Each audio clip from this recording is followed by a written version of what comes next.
ഞാൻ KSU കൊടി പിടിച്ച് വളർന്നു വന്നിട്ടുള്ള ഒരാളാണ്. നിങ്ങളുടെ എല്ലാവരുടെയും കൺമുന്നിലൂടെ തന്നെയാണ് ഞാൻ പൊതുപ്രവർത്തനം നടത്തിയത്. ഞാൻ ഇവിടെ ക്രാഷ് ലാൻഡ് ചെയ്തിട്ടുള്ള ഒരാളല്ല. പെട്ടെന്നൊരു സുപ്രഭാതത്തിലൂടെ ക്രാഷ് ലാൻഡ് ചെയ്തിട്ടുള്ള ഒരാളല്ല. ഞാൻ 2002 മുതൽ ഇപ്പം ഏതാണ്ട് 24 വർഷത്തോളമായിട്ട് KSU പ്രവർത്തനം തൊട്ട് തുടങ്ങി പൊതുപ്രവർത്തനം നടത്തുന്ന ഒരാളാണ്. അപ്പോൾ അർഹിക്കുന്ന ആളുകൾക്കും അർഹിക്കുന്ന കാര്യങ്ങൾക്ക് മറുപടി പറയാൻ ഉദ്ദേശിക്കുന്നുള്ളൂ. ഈ പറയുന്ന പ്രചരണങ്ങൾ അത് എന്നെ സംബന്ധിച്ച് നടത്തുന്നവരുടെ ഉദ്ദേശം എന്താണെന്ന് കേരളത്തിലെ പൊതുസമൂഹവും തിരിച്ചറിയും.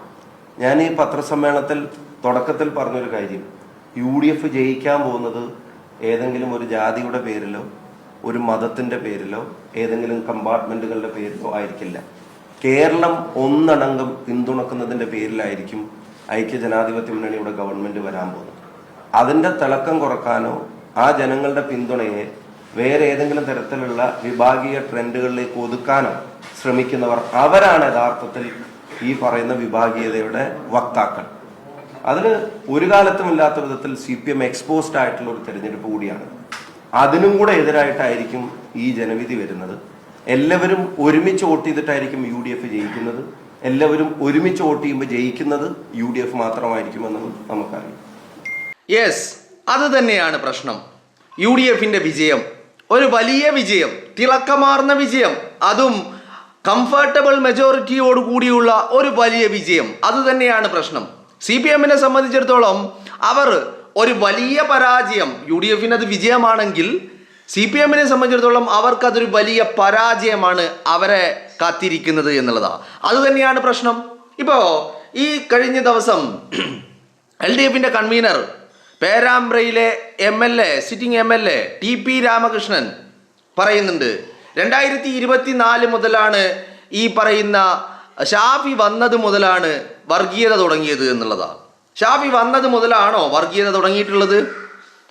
ആണോ? കേരളത്തിന്റെ സമൂഹം കേട്ടു തുടങ്ങിയത് അന്ന് മുതലാ. എന്നാൽ കേൾക്കാത്ത വർഗീയതയുടെ വാഹകരായിട്ട് പേരാമ്പ്രയുടെ, കുറ്റ്യാടിയുടെ, നാദാപുരത്തിന്റെ, വടകരയുടെ മണ്ണില് CPM കാലാകാലങ്ങളായിട്ട് ഉണ്ടായിട്ടുണ്ട്. പിന്നെ ഷാഫി വന്നപ്പോ എന്തുണ്ടായി? ഷാഫി വന്നപ്പോ എന്തുണ്ടായി എന്ന് ചോദിച്ചാൽ, ഈ കാലാകാലങ്ങളായിട്ട് വർഗീയത കത്തിച്ചിട്ട് ഇവർ നിലനിർത്തിയിരുന്ന ഇവരുടെ കോട്ടകൾ 2024 മുതൽ തകർന്നു തരിപ്പണമായി എന്നുള്ളതാണ്. ആ തകർച്ചയെയാണ് ഇവർ ഭയപ്പെടുന്നത്. ഇപ്പൊ ഷാഫി പറമ്പിൽ ഈ തെരഞ്ഞെടുപ്പിലെ ഏറ്റവും വലിയ സ്റ്റാർ ക്യാമ്പയിനർ ആരാണെന്ന് ചോദിച്ചാൽ പിണറായി വിജയനാണോ? അല്ല. MV ഗോവിന്ദനാണോ? അല്ല. TP രാമകൃഷ്ണനാണോ? അല്ല. M സ്വരാജാണോ? അല്ല. A റഹീമാണോ? അല്ല. ശിവൻകുട്ടിയാണോ? അല്ല. മുഹമ്മദ് റിയാസ് ആണോ? അല്ല. ആരുമല്ല. ഇവൻ പ്രതിപക്ഷ നേതാവ് VD സതീശൻ ആണ്. പക്ഷേ ഏറ്റവും വലിയ ഓളമുണ്ടാക്കിയ ആൾ, ഏറ്റവും വലിയ ജനസ്വാധീനം ഉണ്ടാക്കിയ ആൾ, ജനങ്ങളെ ഒരുമിച്ച് കൂട്ടിയ ആൾ അത് ഷാഫി പറമ്പിൽ മാത്രമാണ്. അവിടെയാണ് CPMന്റെ ഭയം തുടങ്ങുന്നത്. ഒരു തോൽവി മുന്നിൽ കാണുമ്പോൾ പിന്നെ എന്താണ് വഴി? ആ വ്യക്തിയെ എങ്ങനെയെങ്കിലും അടിച്ചമർത്തണം. അതിനു വേണ്ടിയുള്ള പ്രചരണങ്ങൾ, ചാപ്പകുത്തലുകൾ, അല്ലേ? ഇപ്പൊ ഷാഫി വർഗീയവാദിയാണ് എന്ന് പറയാൻ ഷാഫി വർഗീയത പറഞ്ഞ, പ്രവർത്തിച്ച, പ്രചരിപ്പിച്ച എന്തെങ്കിലും ഒരു ഇൻസിഡന്റ് എവിടെയെങ്കിലും നിങ്ങൾക്ക് കാണിച്ചു തരാൻ പറ്റുമോ?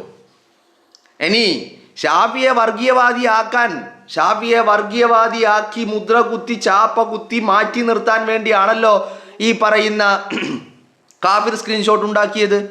എന്നിട്ട് അന്വേഷണങ്ങൾ അത്രയും നടത്തിയിട്ട് ഈ കാഫിർ സ്ക്രീൻഷോട്ട് എവിടെ വരെ എത്തിച്ചെന്നു? എവിടെയാണ് എത്തിയത്? എവിടെ എത്തിയപ്പോഴാണ് അന്വേഷണം അവസാനിപ്പിച്ചത്? ഈ പറയുന്ന വടകരയുടെ പാർലമെന്റ് നിയോജക മണ്ഡലത്തിൽ പെടുന്ന പേരാമ്പ്രയില് TP രാമകൃഷ്ണന്റെ തെരഞ്ഞെടുപ്പ് പ്രചരണത്തിന്റെ നേതൃത്വത്തിൽ ഉണ്ടായിരുന്ന റിബേഷ് രാമകൃഷ്ണൻ എന്ന് പറയുന്ന DYFIയുടെ ക്രിമിനൽ ഗുണ്ടയുടെ ഫോണിലെത്തിയപ്പോ കേരളത്തിന്റെ പോലീസ് അധികാരവും സ്വാധീനവും വെച്ചിട്ട് ആ കേസ് അവിടെ അവസാനിപ്പിക്കുകയല്ലേ ഉണ്ടായത്, അല്ലേ? അപ്പോ ആ കാഫിർ സ്ക്രീൻഷോട്ട് ആരുണ്ടാക്കിയതാ? ഷാഫി വർഗീയവാദിയാണെന്ന് പറയാൻ, ഷാഫിയുടെ തലയിൽ കെട്ടിവെക്കാൻ, ഷാഫിയുടെ മേൽ ചാപ്പ കുത്താൻ വേണ്ടി കാഫിർ സ്ക്രീൻഷോട്ട് ഉണ്ടാക്കിയതാരാ? ഇതേ DYFIയുടെ ക്രിമിനൽ ഗുണ്ടകള്. എന്നിട്ട് ക്രീവേവയുടെ ക്രിമിനൽ ഗുണ്ടകൾ പിടിക്കപ്പെടും എന്നായപ്പോൾ അന്വേഷണം അവിടെ അവസാനിപ്പിച്ചു. കണ്ടെത്താൻ കഴിയുന്നില്ല എന്ന് പറഞ്ഞിട്ട് അധികാരമൊന്ന് പിണറായി വിജയൻ അധികാര കസേരയിൽ ഇരിക്കുന്നു എന്നുള്ള ഒരൊറ്റ കാരണം കൊണ്ട് അന്വേഷണം അവിടെ അവസാനിപ്പിച്ചു അല്ലേ? ഇനി ഷാഫി കഴിഞ്ഞ അയാളുടെ കരിയറിൽ, അയാളുടെ പൊളിറ്റിക്കൽ ലൈഫിൽ, 2002 മുതൽ തുടങ്ങിയ പൊളിറ്റിക്കൽ ലൈഫിൽ അയാൾ എവിടെയാണ് വർഗീയത പറഞ്ഞിട്ടുള്ളത്? അയാൾ എവിടെയാണ് മതം പറഞ്ഞ് വോട്ട് വാങ്ങിയിട്ടുള്ളത്? അയാൾ എവിടെയാണ് ഏതെങ്കിലും ജനവിഭാഗത്തിനോടൊപ്പം മാത്രം നിന്നിട്ടുള്ളത്? നിങ്ങളൊരു കാര്യം ആലോചിക്കണം. ഷാഫി പറമ്പിൽ MLA 3 തവണ MLA ആയത് പാലക്കാട്ട് നിന്നാ, പിന്നീട് ഒരു വട്ടം ഇപ്പോൾ നിലവിൽ MP ആയിരിക്കുന്നത് വടകരയിൽ നിന്നാ. ഈ പാലക്കാട്ട് നിന്നും വടകരയിൽ നിന്നും ഷാഫി പറമ്പിൽ വിജയിച്ച് കയറണമെങ്കിൽ അയാൾ വർഗീയവാദിയാണ് എന്ന് പറയുന്ന ആളുകൾ ഏതെങ്കിലും ഒരു വിഭാഗത്തിൻ്റെ മാത്രം വോട്ട് കൊണ്ട് അയാൾക്ക് വിജയിച്ച് കയറാൻ കഴിയില്ല എന്നുള്ളത് ഉറപ്പല്ലേ? ഇപ്പം കഴിഞ്ഞ ദിവസം ഒരു പേപ്പട്ടി, ഒരു കാട്ടുകള്ളൻ, ഒരു ക്രിമിനൽ തെമ്മാടി, ആ തെമ്മാടി പറഞ്ഞതെന്താ? ഷാഫി പോകുന്നിടത്ത് ഒരു ഭാഗത്ത് മുസ്ലിം വോട്ടുകൾ ഏകീകരിക്കപ്പെടുന്നു, മറുഭാഗത്ത് ഹൈന്ദവ വോട്ടുകൾ ഏകീകരിക്കപ്പെടുന്നു. അങ്ങനെ ഉണ്ടായിരുന്നെങ്കിൽ ഷാഫി ഒരിക്കലും കേരളത്തിൻ്റെ നിയമസഭ കാണില്ലായിരുന്നു. അങ്ങനെ ഉണ്ടായിരുന്നെങ്കിൽ ഷാഫി ഒരിക്കലും പാർലമെന്റ് കാണില്ലായിരുന്നു. ഇങ്ങനെ ഏകീകരിക്കപ്പെട്ടിരുന്നെങ്കിൽ പാലക്കാട് മുസ്ലിം വോട്ടുകൾ ഏകീകരിക്കപ്പെട്ട് കഴിഞ്ഞ് അത് മാത്രമാണ് ഷാഫിക്ക് ലഭിച്ചതെങ്കിൽ ഷാഫി വിജയിക്കില്ലായിരുന്നു. അതേ പാലക്കാട്, അതേ വടകരയിൽ മുസ്ലിം വോട്ടുകൾ മാത്രം കിട്ടിയിട്ട് ഷാഫി വിജയിക്കില്ലായിരുന്നു. അപ്പോൾ ഷാഫിയെ വർഗീയവാദിയാക്കാൻ ചിലർക്ക് വലിയ താല്പര്യമാണ്. അയാളെ വർഗീയവാദിയാക്കി ചാപ്പ കുത്താൻ ചിലർക്ക് വലിയ ഉത്സാഹമാണ്. അതെന്താ കാരണം? ഷാഫി ഉണ്ടാക്കുന്ന ഒരു ഓളമുണ്ട്, ഷാഫി ഉണ്ടാക്കുന്ന ഒരു വൈബുണ്ട്, ഷാഫി ഉണ്ടാക്കുന്ന ഒരു സ്വാധീനമുണ്ട്. ജനമനസ്സുകളിൽ ഇടിച്ചു കയറിക്കൊണ്ട് അയാൾ ഉണ്ടാക്കുന്ന ചില പ്രവർത്തനങ്ങളുണ്ട്. ആ പ്രവർത്തനങ്ങളിൽ എന്താണ് തകർന്ന് തരിപ്പണമാകുന്നത്? ആ പ്രവർത്തനങ്ങളിൽ തകർന്ന് തരിപ്പണമാകുന്നത് അത്രയും CPM-ന്റെ കോട്ടകളെന്ന് അവരവകാശപ്പെട്ടിരുന്ന കോട്ടക്കുത്തളങ്ങളാണ്. അതെല്ലാം തകർന്ന് തരിപ്പണമാകുക. മാത്രവുമല്ല, CPM മുന്നിൽ കാണുന്ന വലിയ ഒരു തോൽവിയുണ്ട്. ഇവൻ പേരാമ്പ്രയിലെ LDF-ന്റെ കൺവീനർ മത്സരിക്കുന്ന പേരാമ്പ്രയിൽ, TP രാമകൃഷ്ണൻ മത്സരിക്കുന്ന പേരാമ്പ്രയിൽ പോലും തോൽവിയെയാണ് മുന്നിൽ കാണുന്നത്. ആ തോൽവി മുന്നിൽ കാണുമ്പോൾ കാരണക്കാരൻ ആരാ? ഷാഫിയാണ്. എല്ലാത്തിനും കാരണക്കാരൻ. അത് പേരാമ്പ്രയിൽ മാത്രമല്ല കേട്ടോ. 10, 15, 20, 25, 30 വർഷങ്ങളായിട്ട് ഇവർ കൊണ്ടു നടന്ന് കോട്ടകളാണ് എന്ന് അവകാശപ്പെട്ടുകൊണ്ടിരുന്ന ഓരോന്നും തകർന്നു. അത് CPM-ന് നല്ല ബോധ്യമുള്ള കാര്യമാണ്. അതിൻ്റെ ബോധ്യം എന്താണെന്നറിയാമോ? 2025 ഡിസംബറിൽ നടന്ന തദ്ദേശ തെരഞ്ഞെടുപ്പാ.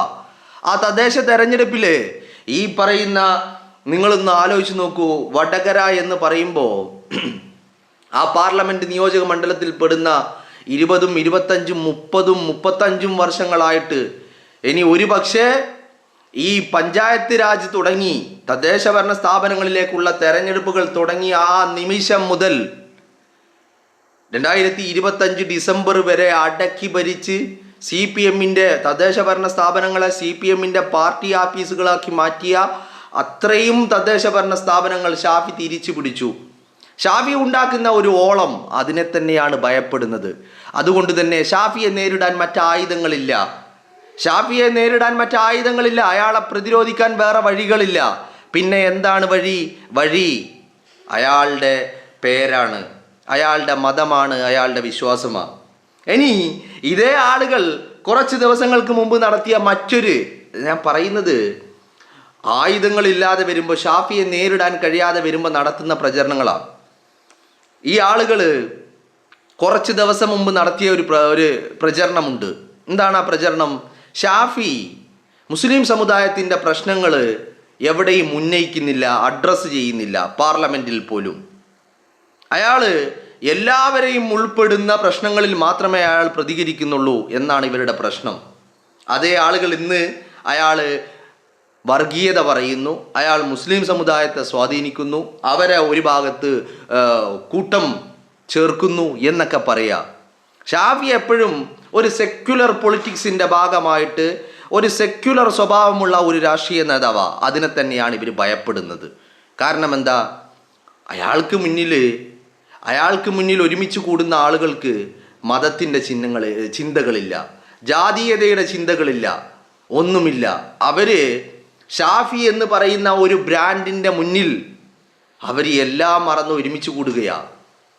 ഇവര് ഈ വടകര ഈ പ്രദേശങ്ങളിൽ ഇവർ ഇത്രയും കാലം എങ്ങനെയാണോ അധികാരം നിലനിർത്താൻ വേണ്ടി എന്തായിരുന്നോ പ്രയോഗിച്ചത്, അതിൻ്റെ നേരെ ഓപ്പോസിറ്റാണ് ഷാഫി നടത്തുന്നത്. മനസ്സിലായില്ലേ? ഈ പറയുന്നത് കേരളത്തിൻ്റെ പൊതുസമൂഹത്തിന് ഞാൻ പറയുമ്പോൾ ചിലപ്പോൾ അത് നിങ്ങൾ ഞങ്ങൾ അങ്ങനെയൊന്നും അറിഞ്ഞില്ലല്ലോ എന്നായിരിക്കും. അങ്ങനെയെങ്കിൽ നിങ്ങൾ ഞാൻ പറയുന്ന വടകര, കുറ്റ്യാടി, നാദാപുരം, പേരാമ്പ്ര, കടിയങ്ങാട്, വേളം ഈ പറയുന്ന പ്രദേശങ്ങളിലൊക്കെ നിങ്ങളൊന്ന് പോയി അന്വേഷിക്കണം. 2024 ഷാഫി ഈ പ്രദേശത്തേക്ക് വരുന്നത്. ഇതിൻ്റെ മുമ്പ് 2024 മുമ്പ്, 2020 മുമ്പ്, 2016 മുമ്പ്, 2011 മുമ്പ്, 2006 മുമ്പ് ഒക്കെ ഈ പ്രദേശങ്ങളിൽ എങ്ങനെയാണ് CPM എന്തൊക്കെ പ്രവർത്തനങ്ങൾ നടത്തി, എങ്ങനെയായിരുന്നു അവരുടെ പ്രവർത്തനങ്ങൾ, എന്തായിരുന്നു അവരുടെ ആയുധങ്ങൾ എന്നൊക്കെയുള്ളത് അവിടങ്ങളിൽ ചെന്നൊന്ന് പരിശോധിക്കുന്നത് നല്ലതാ. നമ്മൾ അറിയുന്നത് 2024 കാഫിർ സ്ക്രീൻഷോട്ടാ. അപ്പോൾ കാഫിർ സ്ക്രീൻഷോട്ട് എന്ന് പറയുന്നത് ഷാഫി വർഗീയവാദിയാണ് എന്ന് കാണിക്കാനുള്ള ഒരു ആയുധമായിരുന്നു കാഫിർ സ്ക്രീൻഷോട്ട്. എന്നാൽ ആ കാഫിർ സ്ക്രീൻഷോട്ട് യഥാർത്ഥത്തിൽ ഉണ്ടാക്കിയതാരാ? DYFIയുടെ ക്രിമിനൽ ഗുണ്ടകൾ, ക്രിമിനൽ തെമ്മാടികൾ. അപ്പോൾ ആരുടെ മനസ്സിലാണ് ഈ വർഗീയതയുള്ളത്? ആരാണ് ഈ വർഗീയത ഒരു ആയുധമാക്കി കൊണ്ടു നടക്കുന്നത്? ഇപ്പം ഏറ്റവും ഒടുവിൽ 2026 ഈ നിയമസഭാ തെരഞ്ഞെടുപ്പിൽ പേരാമ്പ്രയിൽ തോൽവി ഉറപ്പിച്ച TP രാമകൃഷ്ണനും സംഘവും ഇവര് പേരാമ്പ്രയുടെ ഹൈന്ദവ വീടുകളിൽ കയറി എന്താണ് പ്രചരണം നടത്തിയത്?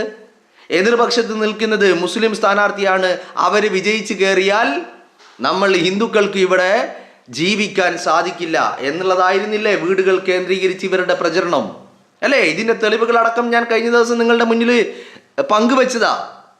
വീണ്ടും അതേ ക്ലിപ്പുകൾ നിങ്ങളെ കാണിക്കുന്നില്ല എന്ന് മാത്രം. അപ്പം ഞാൻ പറഞ്ഞു വരുന്നത്, ഷാഫിയെ വർഗീയവാദിയാക്കി ചാപ്പ കുത്തി അയാളെ മൂലക്കിരുത്തണമെന്നാണ് ഇവരുടെ ആഗ്രഹം. അതിനൊരൊറ്റ കാരണമേ ഉള്ളൂ. പതിറ്റാണ്ടുകളായി കൊണ്ടു നടക്കുന്ന ഇവരുടെ കോട്ട കൊത്തളങ്ങൾ ഷാഫി പറമ്പിലിൻ്റെ ഒരു വരവോടുകൂടി തകർന്നടിഞ്ഞു എന്നുള്ളതാ. ഇപ്പോൾ അവർ മുന്നിൽ കാണുന്ന വലിയ ഒരു തോൽവിയുണ്ട്. ആ തോൽവി ഈ പറയുന്ന കൂത്തുപറമ്പിൽ, തലശ്ശേരിയിൽ, വടകരയിൽ, നാദാപുരത്ത്, കുറ്റ്യാടിയിൽ, പേരാമ്പ്രയിൽ, കൊയിലാണ്ടിയിൽ ഒക്കെ അവരത് ഉറപ്പിക്കുകയും ചെയ്തതാ. അത് തന്നെയാണ് വലിയ പ്രശ്നം. ആ തോൽവി മുന്നിൽ കാണുമ്പോൾ ഷാഫിയെ ഇനി എങ്ങനെ നേരിടണമെന്ന് ആലോചിച്ചിട്ട് ഒരു വഴിയും കണ്ടെത്താൻ കഴിയാതെ വരുമ്പോൾ അയാളെ വർഗീയവാദിയാക്കി അയാളെ ചാപ്പ കുത്തി അങ്ങ് മാറ്റി നിർത്താമെന്ന് സഖാക്കൾ കരുതുന്നുണ്ടെങ്കിൽ, സഖാക്കളെ, നിങ്ങൾ തെറ്റിയത്. അവിടെയാണ് നിങ്ങൾക്ക് തെറ്റുപറ്റിയത്. അവിടെയാണ് നിങ്ങൾ തോറ്റുപോകുന്നതും. ആ ചിന്താഗതി അവിടെയല്ല. ജനം അതല്ല ആഗ്രഹിക്കുന്നത്.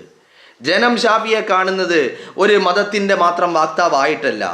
ജനം മറിച്ച് ഷാഫിയെ കാണുന്നത് ഒരു നേതാവായിട്ടാണ്. എല്ലാവരെയും ഉൾക്കൊള്ളാൻ സാധിക്കുന്ന ഒരു നേതാവായിട്ടാണ് ജനം ഷാഫിയെ കാണുന്നത്.